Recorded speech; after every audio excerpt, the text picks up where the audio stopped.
happens across the shores with the people of the Maori lands is the same which happens for the First Nations people of this country.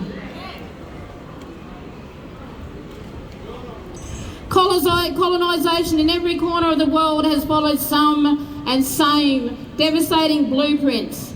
The land theft, the suppression of culture, the erosion of identity. This is sacred land. The systematic dismantling. It is absolutely wrong in every sense. To stand here in solidarity with our brothers and sisters is an absolute true honour.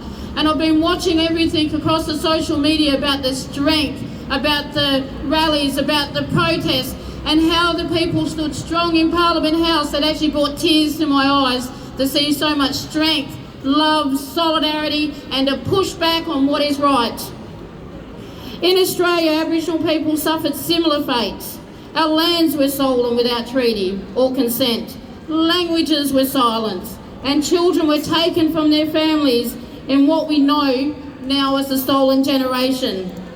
These were not isolated acts, but deliberate policies designed to erase cultures and assert colonial dominance.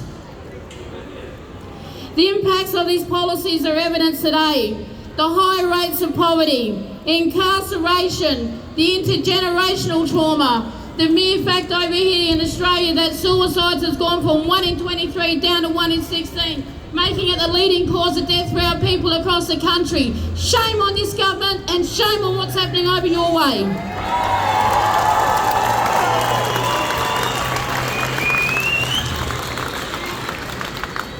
The proposed bill is another tool of colonisation in a modern guise.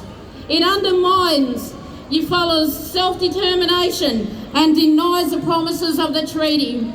If passed, it'll strip your families, your people, your unborn, the ability to protect land, language and culture, and weaken your voices in decisions that directly impact on your future. And here's the truth we must face. If the bill succeeds, it sends a message that Indigenous rights can be trampled upon in the 21st century. What a terrible message that is. In the 21st century, the rights of Indigenous people can be trampled. Why? Because of the colonisers. And that's the truth of it. It echoes the struggles of Aboriginal Australians who continue to fight for justice, treaty and reparation. The call for justice resonates deeply across both nations. In terms of the treaty, it is absolutely critical that it stays where it is. It is critical for the survival of the people. And in people in this country, we have not yet got one. For Aboriginal Australia, the absence of a treaty remains a glaring injustice. And the fight that we're struggling every single day of the week for a treaty, there has been nothing yet. And that is shame on this government in this country.